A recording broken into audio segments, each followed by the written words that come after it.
자, 사랑하는 성도님들, 우리가 지금 묵상하고 있는 예레미야 30장부터 33장까지는 위로의 책이다 라는 별명이 있을 정도로 하나님께서 회복에 대한 메시지와 또 하나님의 백성을 향한 위로가 기록되어져 있는 그런 부분이라고 말씀을 드렸습니다.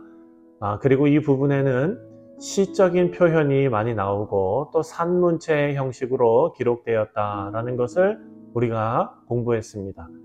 자, 오늘 본문은 산문 형식으로 쓰여진 부분입니다. 위로의 책의 마지막 부분입니다. 자, 1절 말씀을 보면 예레미야가 아직 왕궁 시위대 뜰에 감금되어져 있을 때에 하나님께서 예레미야에게 주신 두 번째 말씀을 기록해 놓고 있습니다. 33장을 보면 오늘 우리가 묵상할 1절부터 13절까지를 전반부로 나눌 수가 있고요. 이 부분의 내용은 본토 이스라엘 땅으로 이스라엘 백성들이, 유다 백성들이 귀환하고 그리고 나서 예루살렘 성이 재건될 것을 말씀하고 있습니다. 그리고 우리가 내일 묵상할 14절부터 26절까지 말씀은요, 왕과 제사장의 회복에 대해서 다루고 있습니다. 자, 2절 말씀을 함께 읽어보겠습니다. 2절에 이를 행하시는 여호와, 그것을 만들며 성취하시는 여호와, 그의 이름을 여호와라 하는 이가 같이 이르시도다. 아멘. 자, 2절 말씀은요, 하나님의 자기 계시입니다. 하나님의 자기 계시는 말 그대로 하나님 스스로 일하시는 여호와, 성취하시는 여호와를 드러내시는 것입니다. 이것이 바로 창세기 2장과 3장에 나오는 천지창조 사역을 기록할 때 쓰였던 그런 방법입니다. 그래서 2절을 읽는 사람들은 창세기에 기록된 권능의 하나님을 떠올릴 수 있어야 합니다. 천지창조를 하나님의 뜻대로 권능으로 이루신 것처럼 비록 유다 백성들이 그들의 죄로 인해서 포로가 되어서 바벨론에 끌려가지만 하나님의 때가 되면 창조주 하나님께서 주권적으로 새로운 창조를 이루어내실 것을 알려주는 그런 말씀입니다. 자, 사랑하는 성도님들, 이 말씀은 우리에게 너무나 큰 위로와 힘이 됩니다. 현재 우리의 상황을 비관하거나 실망하지 말아야 합니다. 우리는요, 약속을 품고 있는 하나님의 백성들이기 때문입니다. 우리 스스로 볼 때 아무리 실망스럽고 회복할 기미가 보이지 않더라도 하나님의 때에 하나님의 방법으로 그리고 하나님께서 주권적으로 하나님의 뜻을 우리의 삶에 이루실 것을 믿어야 하는 것이죠. 자, 하나님께서 주권적으로 일하신다고 우리 모두가 손 놓고 가만히 있으면 안 됩니다. 우리는 적극적으로 기도해야 합니다. 3절 말씀입니다. 3절을 보니까 너는 내게 부르짖으라. 내가 내게 응답하겠고 내가 알지 못하는 크고 은밀한 일을 내게 보이리라. 아멘. 여러분, 이 말씀은 너무나 유명한 말씀이죠. 말씀과 기도는 우리 신앙생활의 근간을 이루는 큰 두 개의 축과 같습니다. 말씀이 빠져서도 안 되고 또한 기도가 빠져서도 안 됩니다. 하나님의 권능의 사역을 위해서 우리는 하나님께 부르짖어야 합니다.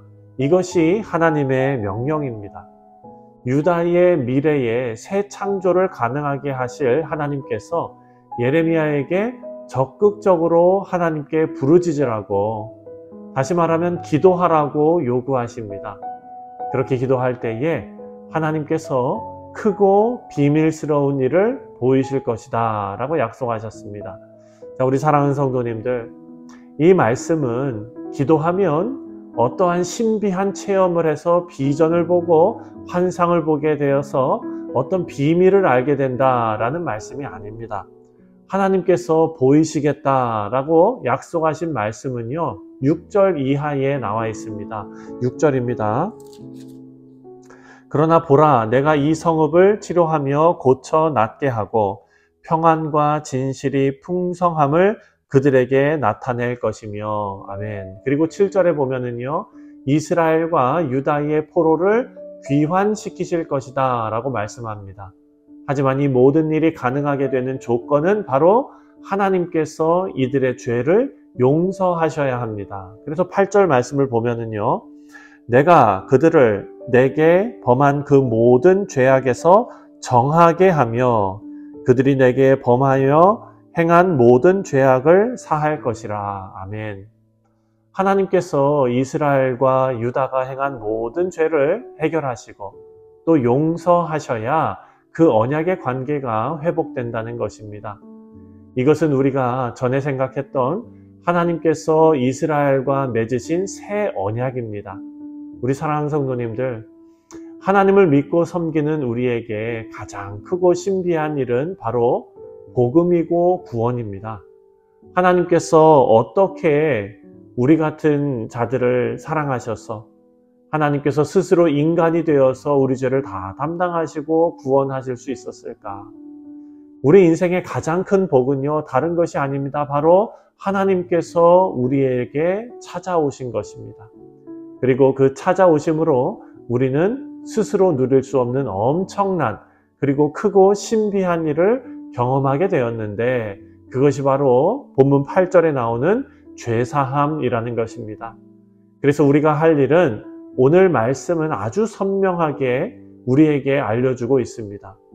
먼저 하나님께 부르짖어야 하고요. 그리고 9절 말씀이 두 번째입니다. 9절 말씀을 보면 이 성읍이 세계 열방 앞에서 나의 기쁜 이름이 될 것이며 찬송과 영광이 될 것이요 그들은 내가 이 백성에게 베푼 모든 복을 들을 것이요 내가 이 성읍에 베푼 모든 복과 모든 평안으로 말미암아 두려워하며 떨리라. 아멘.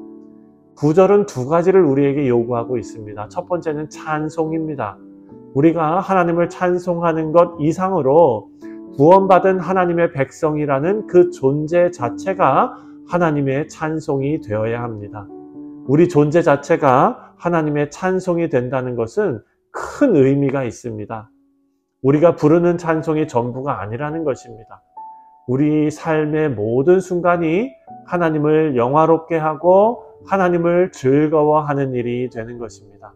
그리고 두 번째로 9절이 말하는 것은 우리는 하나님께서 하신 일에 대한 증인이 되어야 한다라는 것입니다.